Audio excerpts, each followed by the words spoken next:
Hello everybody and welcome back to my channel. But today's video is actually probably the most disturbing case I've covered. Mostly because of just how detailed the murder was, and how horrible it was, this poor woman. So in 1986, an Australian nurse and former beauty pageant winner shocked the nation when she was murdered. She'd been murdered, raped, and had her throat slit so bad her head was almost decapitated. This Australian nurse, her name just happened to be Anita Lorraine Lynch. She was born November 2nd, 1959 in Sydney, Australia, to parents Gary, who was a graphic artist with the Royal Australian Air Force, and Grace Lynch, who was a nurse. Anita had one younger sister. Her name was Catherine. And as a teenager, Anita participated in beauty pageants, and she even won Miss Western Suburbs pageant in 1979. She had a promising modeling career. She was very beautiful, but that is not the career that she wanted to follow. She wanted to follow in her mother's footsteps, and she wanted to become a nurse. So, ironically enough, while she was studying to be a nurse at the Sydney Hospital, she met a man named John Cobby.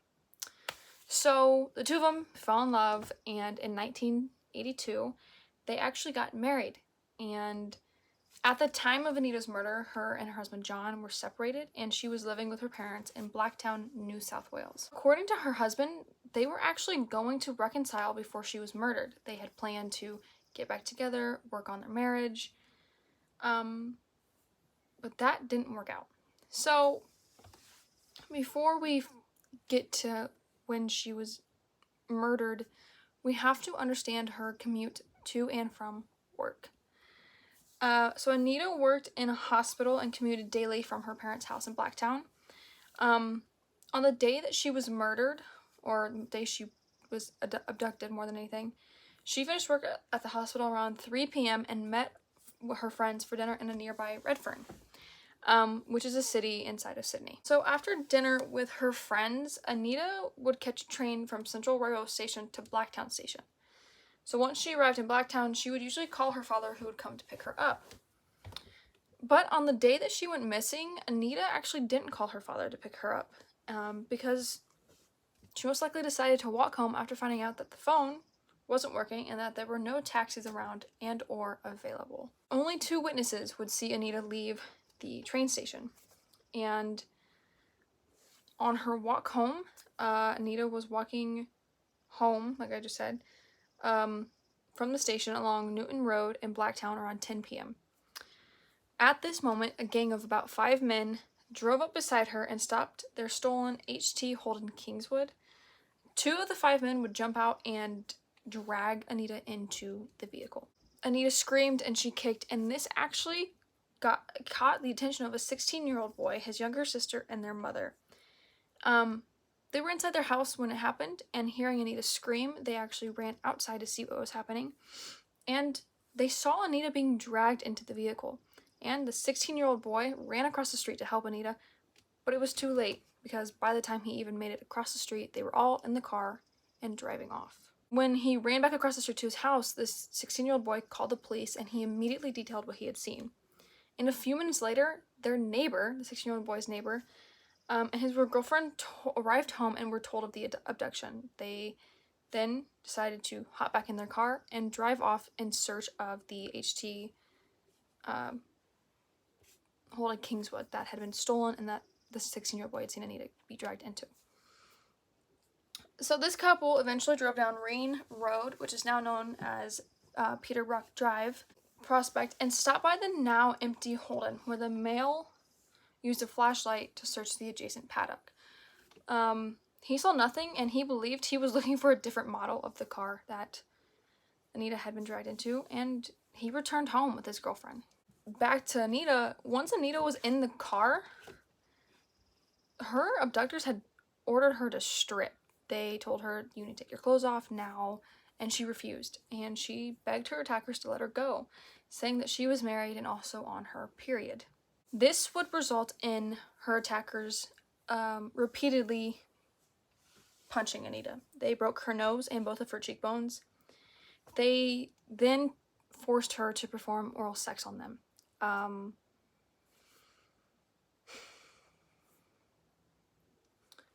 And from here on out, all the details from Anita's abduction are terrible, and I hated reading them.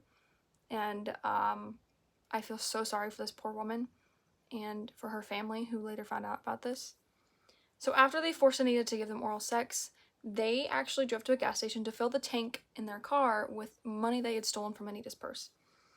Anita was then driven down to Reen Road to the secluded paddock, which, being held down in the car, she was raped repeatedly and beaten by the 5 men.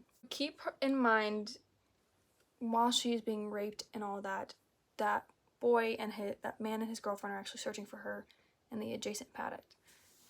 And he assumes that there's no one there and that he's looking for a different Holden. So they then dragged her into a paddock along a barbed wire fence where they dumped her and continued to sexually and physically abuse her. This went on for some time, and eventually one of her attackers actually stated if they let her live, she would most likely identify them. She had seen their faces, and they knew that if she lived and told somebody, they would be arrested pretty quickly. And he convinced the other 4 that this was true as well, and they killed her. They slit her throat so bad that it almost severed her head. So Anita's family, her parents, assumed that she had stayed the night with a friend when she didn't return home that night. But the next day, they quickly learned that that wasn't the truth when they learned that she'd actually not shown up to work. And they reported her missing on February 3rd of 1989. And the next morning, her body would be found in the paddock by a farmer investigating what his cows were walking around. They were kind of just, they noticed her and the cows were kind of missing, walking around her. She was identified by her wedding ring. She still had her ring on her finger when she was found, and immediately her estranged husband was, suspected for murder, and he was quickly cleared.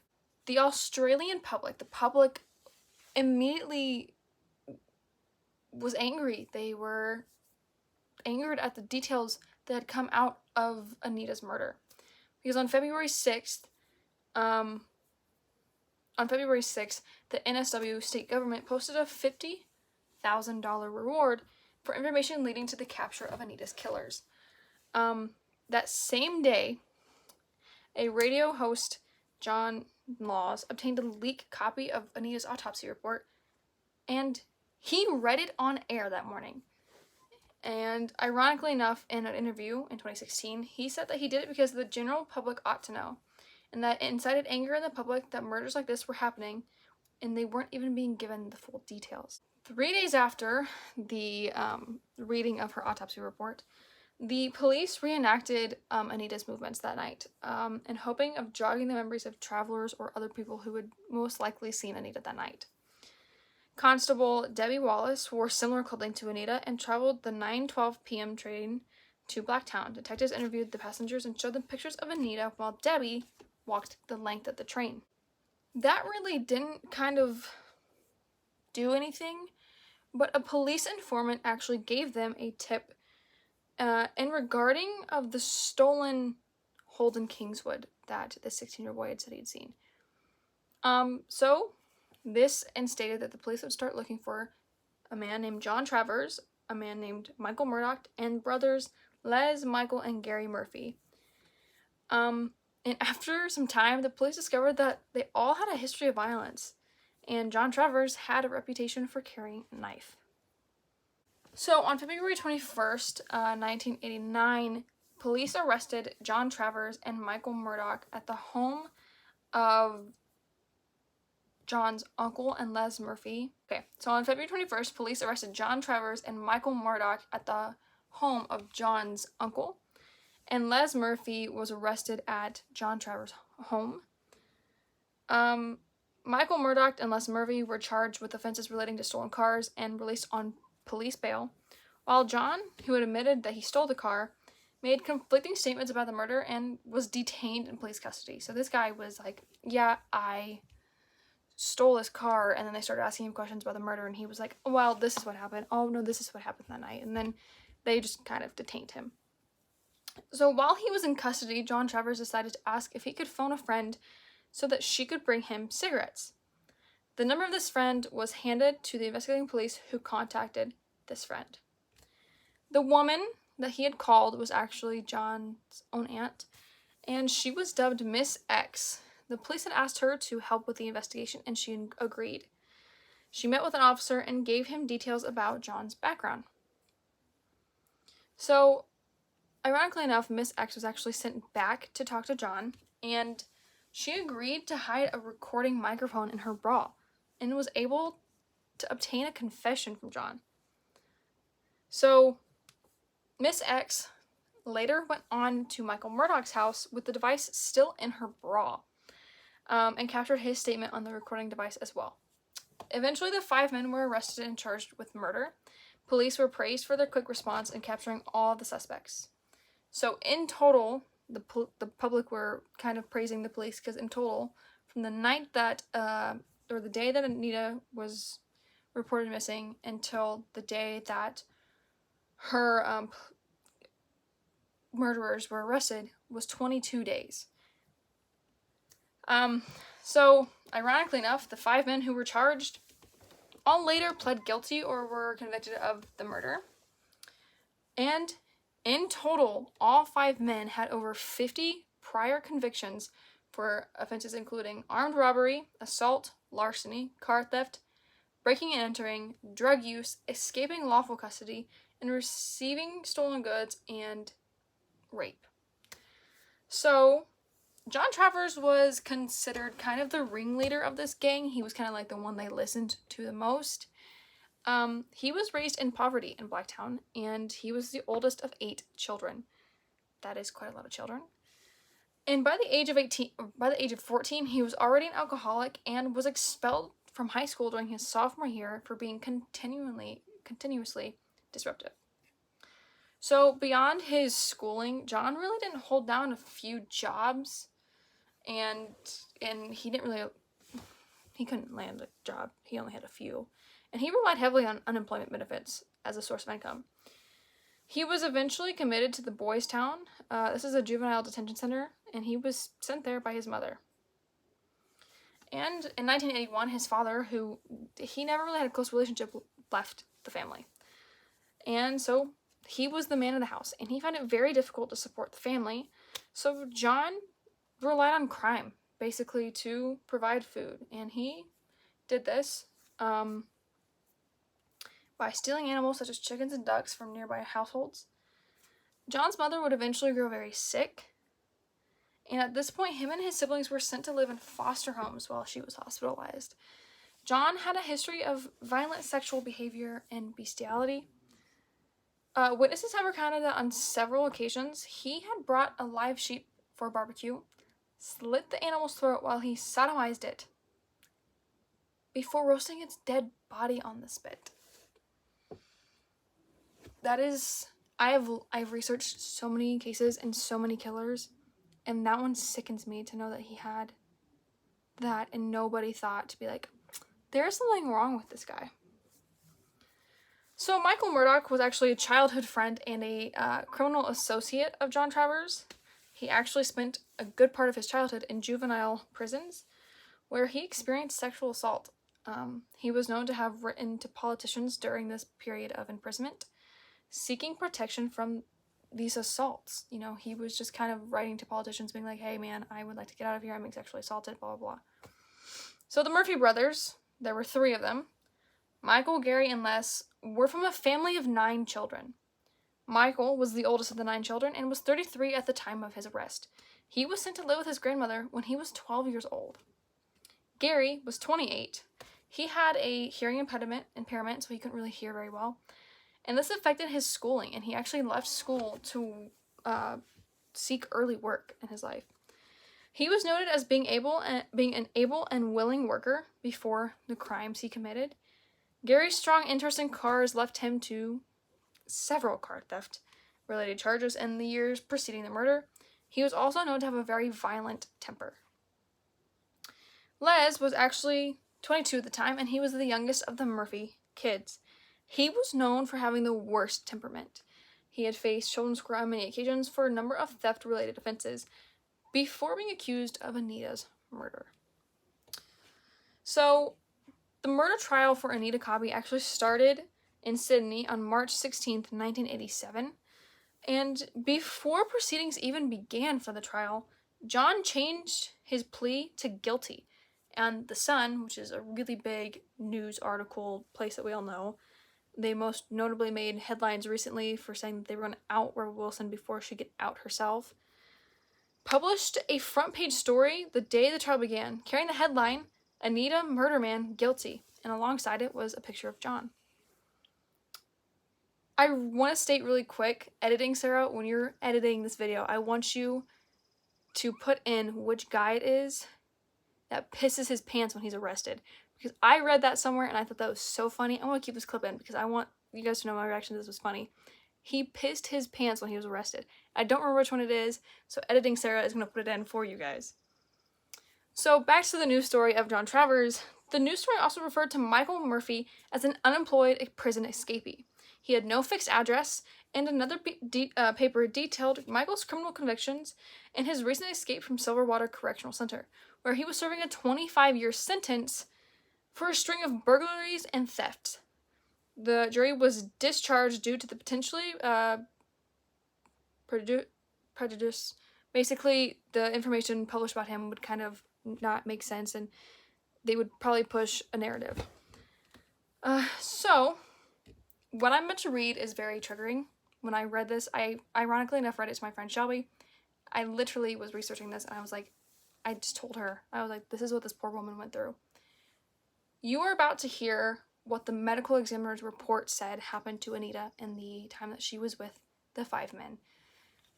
It goes into detail about what her body looked like, how it most likely probably happened, those bruises, and it does kind of insinuate that she was raped, just by how they worded it. I tried my hardest to make it seem not as bad, but it's true crime. There's nothing good about these cases. So, during the trial, they actually read the medical examiner's report. Anita showed extensive bruising on her head, her breast, her face, shoulders, groin, thighs, and legs, and these were consistent with a systematic beating. And there was considerable amount of damage to her right eye. It showed that they repeatedly hit her in the right eye.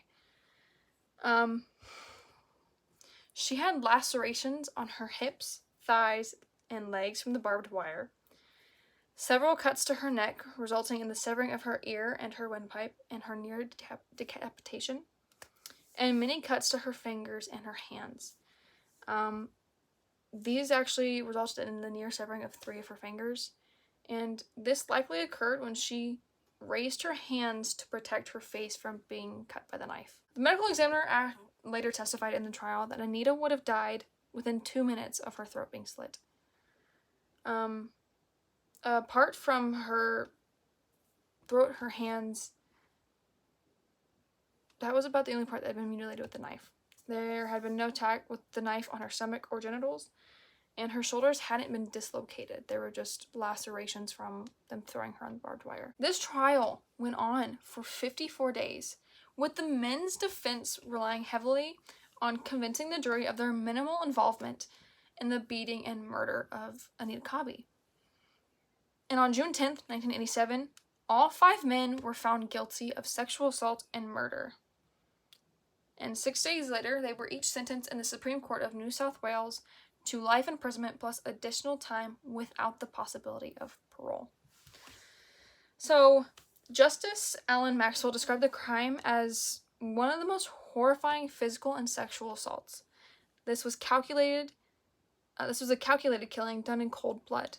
The executive should grant the same degree of mercy they bestowed on their victim. After the murder of their daughter, Gary and Grace actually would join up with Christine and Peter Simpson, and they were the parents of murder victim Ebony Simpson, who I will do a video on later, to create the Homicide Victims Support Group in Australia. This was a community support group for families that had been victims of heinous crimes, their children being murdered, a family member being murdered, that they could go to for support. So, Anita's parents also campaigned in seeking tougher sentencing and truth in sentencing laws, which happened after Anita's murder. Sadly, Anita's father died on September 14th, 2008 at the age of 90. He suffered from Alzheimer's disease, and just a few years later, Grace, Anita's mother, would die of lung cancer at the age of 88. The 5 men, as of 2020 and as of 2021, are all still in prison. John Travers was housed in the Wellington Correctional Center in maximum security, and Michael Murphy in 2018 was transferred from, excuse me, because a lot of these are Australian terms and I don't kind of understand them, Goulburn to Long Bay due to deteriorating health. And in September of the same year, 2018, it was reported that he had terminal cancer and was living in a palliative care. And he died in Long Bay Hospital on February 21st, 2019, at the age of 66. 2021, Gary Murphy was housed in the Goulburn Correctional Center in maximum security, where he is still reported to be as of 2020. Les Murphy was housed in Goulburn Correctional Facility in maximum security. As of 2020, he is still serving his sentence there. So, Michael Murdoch was formerly a maximum security inmate at Goulburn Correctional Center until December of 1999, when he was reclassified to medium security and transferred to Bathurst Correctional Complex. But in 2002, he was reclassified as a maximum security and transferred to Lithgow Correctional Center. And after the death of Michael Murray in February of 2019, NSW Corrective Services confirmed the 4 other offenders were still alive and serving their life sentences. The media coverage that came with Anita Cobby's murder and the trial was very big. It was covered by several true crime television series. These television series included Crime Investigation Australia in 2006, Crime Stories in 2008, Australian Families of Crime in 2010, and the case is also covered by Case File True Crime Podcast on July 22nd, 2017. It has also been the subject of several books. The Australian social realist film The Boys, 1998, directed by Rowan Woods, is in part inspired by Anita's murder and follows the journey of 3 brothers leading up to a similar crime. In February 2016, at the time of the 30th anniversary, police released the taped confessions of John Travers and Michael Murdoch that were obtained by Miss X. 7 News broadcasted a documentary titled 7 News Investigates Anita Cobby, You Thought You Knew It All. This included the newly released taped confessions and the first televised interview of John Cobby, Anita's husband. And on the 30th anniversary of her murder, a 90-minute documentary was released in 2016. It was titled Anita. And there is a park in Sullivan Street, Blacktown, that was named Anita Cobby Reserve in memory of her. That is the story of Anita Cobby. It is a lot to take in, just because of how detailed the case goes into her murder and what happened to her. I'm very grateful with how fast Anita got justice. It is very sad that she didn't get to live a life, but yeah. So thank you guys so much for watching this video. I hope you guys enjoyed it. And I do want to say, you guys know I've said this in the last couple of videos, that there is a Google form in my profile. If you go and you see the banner, there's a profile. At the top, there's 3 little boxes, and there's a Google form. You can send in cases that you guys want me to do. All I have to do is put in the case title, or case, whatever it is, whoever it is, and just a simple sentence about what the case is and why you think I should cover it. So yeah. I'll see you guys in the next video. Hope you enjoyed.